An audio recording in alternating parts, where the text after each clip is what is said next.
What's up mga kapuso, narito na naman pong muli ang inyong lingkod upang maghatid ng mga kapanapanabik na ganap dito lamang po sa Born to Shine.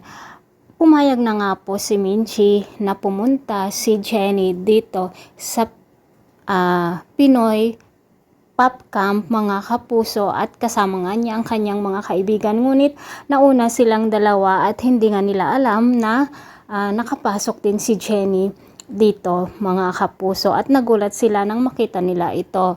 Samantala, hindi naman inaasahan ni Megan na makikita niya doon ang mga kaibigan ni Jenny na kung saan ay pinagmumura niya o tinarayan niya noon dito sa audition.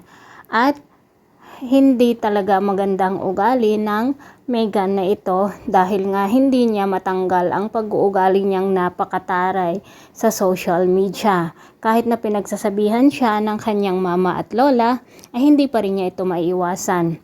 Samantala mga kapuso, umalis naman ang girlfriend ni Nate na hindi ito nagpaalam dahil na nga rin dito sa mga salitang binitiwan ni Monica sa kanilang dalawa.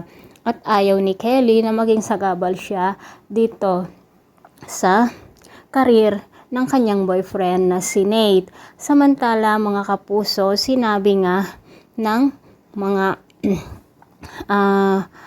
kasamahan ni Monica dito sa Pinoy Pop Camp kay Jenny na dito na daw magsisimula ang kanyang career.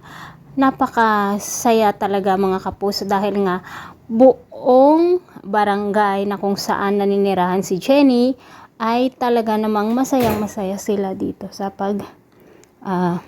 punta o pagpayag ni Minchi na sasama nga si Jenny dito sa audition ng Pinoy Pop Camp.